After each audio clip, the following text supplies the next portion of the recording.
ইরানি হামলার মধ্যে মার্কিন সেনাদেরও প্রাণ যেতে পারে, সতর্ক করলেন ট্রাম্প। যুক্তরাষ্ট্রের ডিএসএস দপ্তরেই গুপ্তচর বৃত্তি, অভিযোগ করলেন সংস্থাটির প্রধান ক্রিস্টি নোয়েম। অনিশ্চয়তার মুখে যুক্তরাষ্ট্রে আশ্রয় পাওয়া অনেক শরণার্থী, নতুন করে চলছে জিজ্ঞাসাবাদ।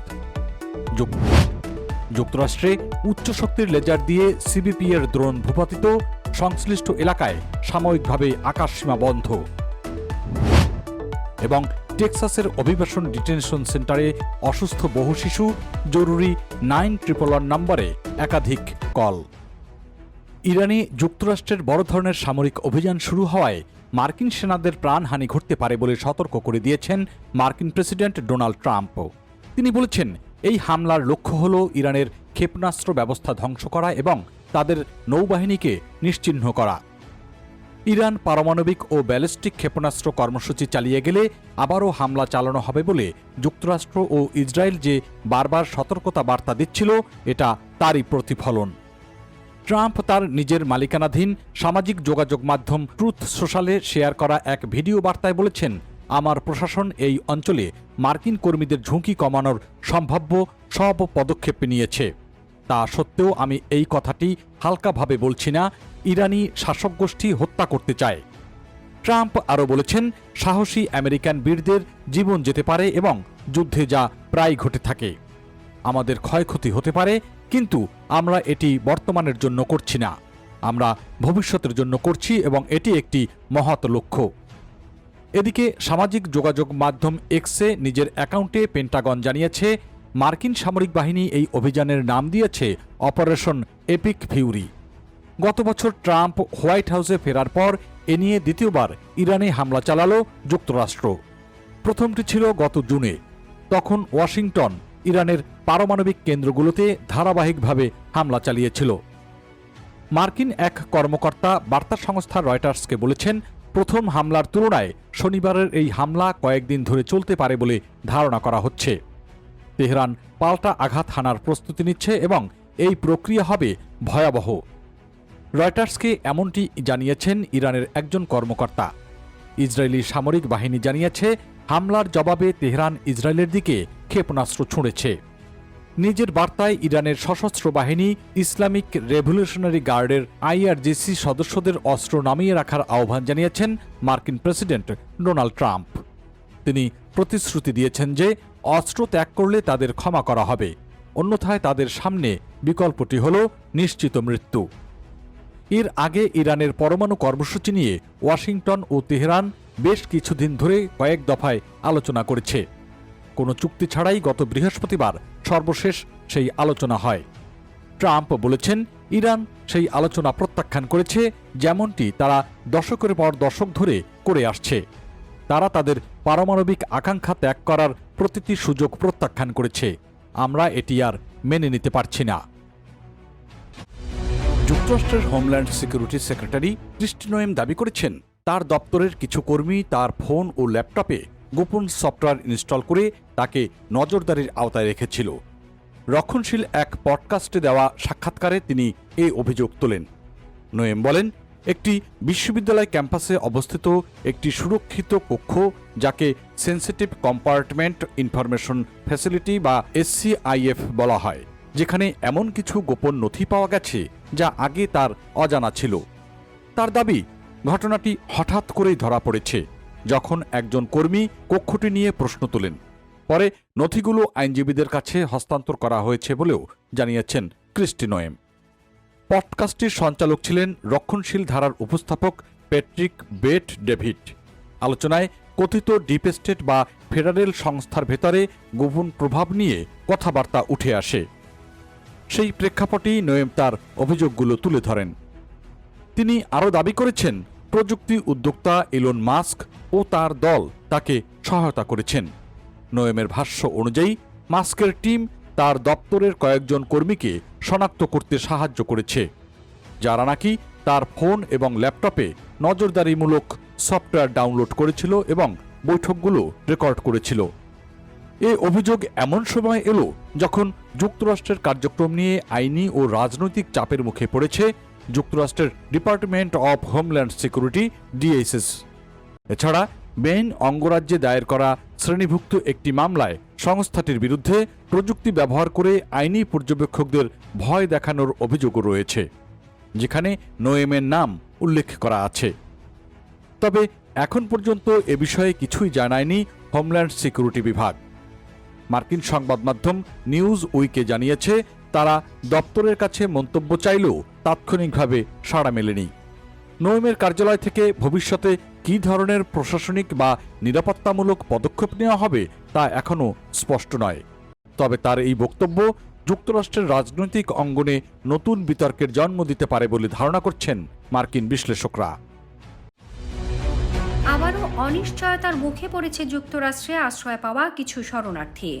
তারা ভেবেছিলেন বহু বছর পর অবশেষে নিরাপদ জীবন শুরু করতে পেরেছেন, কিন্তু এখন নতুন করে জিজ্ঞাসাবাদ ও আটকের ঘটনায় তাদের মধ্যে ভয় ছড়িয়ে পড়েছে।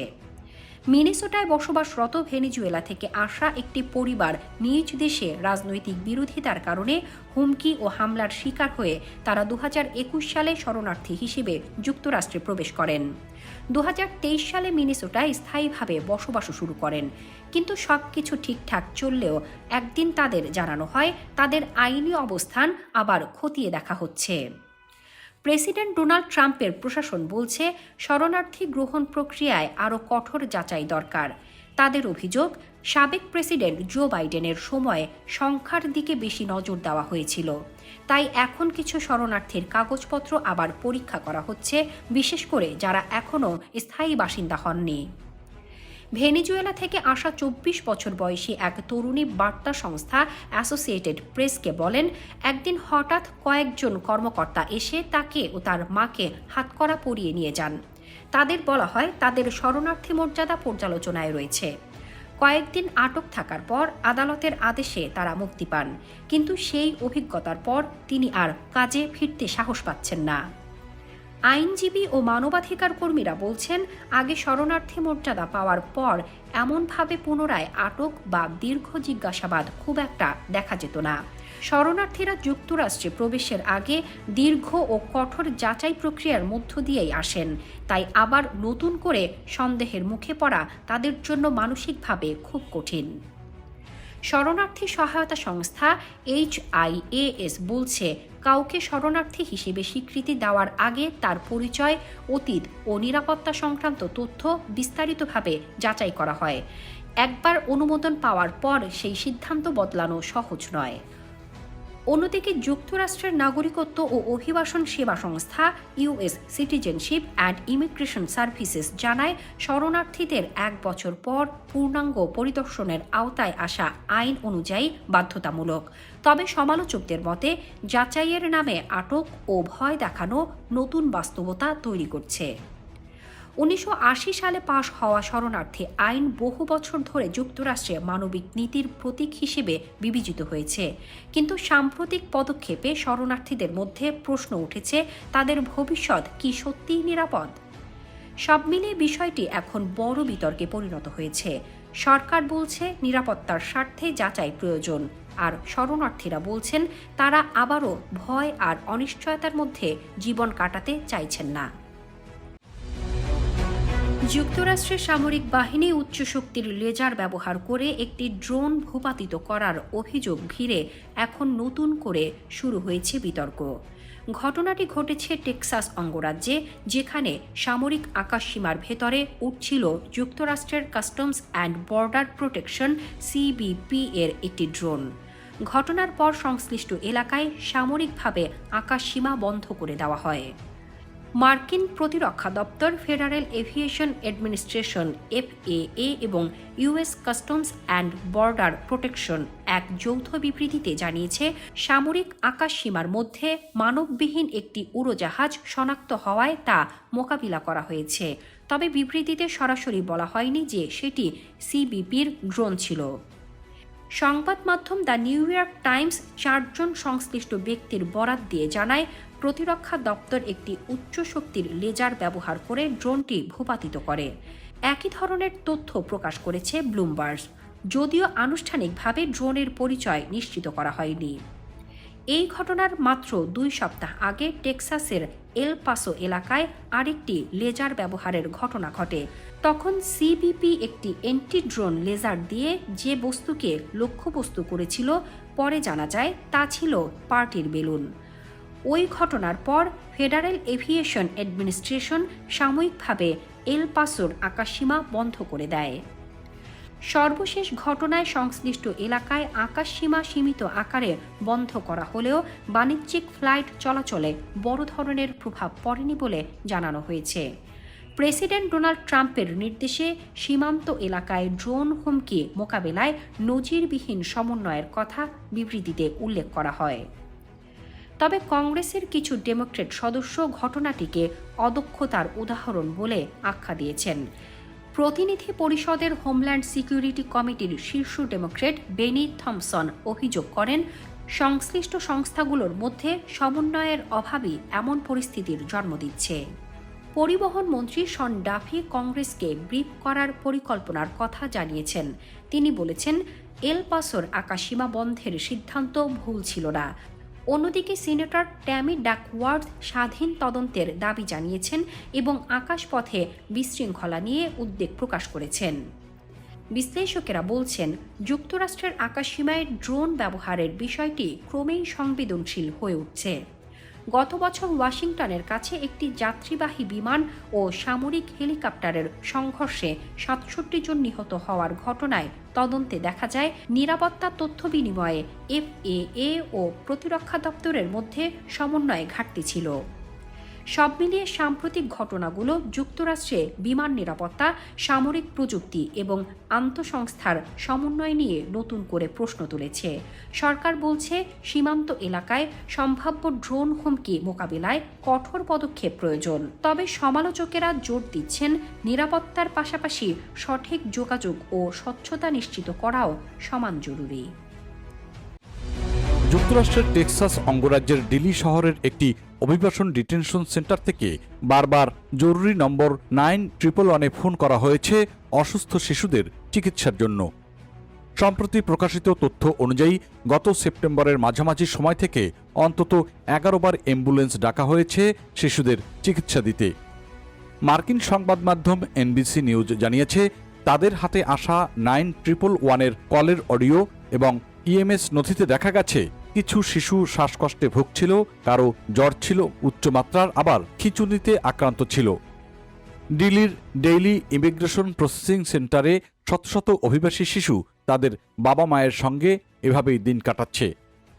একাধিক কলেজ চিকিৎসা কর্মীরা জানিয়েছেন, কোনো শিশুর অক্সিজেন মাত্রা বিপজ্জনকভাবে কমে গেছে। আবার এক 22 মাস বয়সী শিশুর অবস্থা এতটাই গুরুতর ছিল যে তাকে হেলিকপ্টারে নেওয়ার কথা ভাবা হয়েছিল, যদিও আবহাওয়ার কারণে তা সম্ভব হয়নি। নথি অনুযায়ী বেশিরভাগ শিশুকে স্থানীয় হাসপাতালে নেওয়া হয়। কয়েকটি ক্ষেত্রে তাদের সান অ্যান্তনিওর বিশেষায়িত শিশু হাসপাতালে পাঠানো হয়েছে। তবে অ্যাম্বুলেন্সে নেওয়ার পর তাদের চূড়ান্ত অবস্থা কী হয়েছে সে তথ্য প্রকাশ করা হয়নি। শিশু স্বাস্থ্য বিশেষজ্ঞরা বলছেন, আটক কেন্দ্রে শিশুদের রাখা স্বাস্থ্য ঝুঁকিপূর্ণ হতে পারে।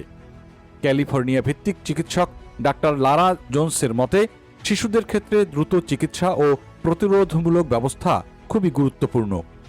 তার দাবি, আগে থেকে যথাযথ চিকিৎসা পেলে অনেক জরুরি পরিস্থিতি এড়ানো যেত। অন্যদিকে কেন্দ্রটি পরিচালনাকারী প্রতিষ্ঠান কোর সিভিক জানিয়েছে, কোনো শিশুকে চিকিৎসা থেকে বঞ্চিত করা হয়নি। তাদের বক্তব্য, প্রয়োজন হলে সতর্কতার অংশ হিসেবে 911-এ ফোন করা হয়। যুক্তরাষ্ট্রের department of homeland security DHS বলছে, পরিবারগুলো প্রয়োজনীয় চিকিৎসা সেবা পাচ্ছে।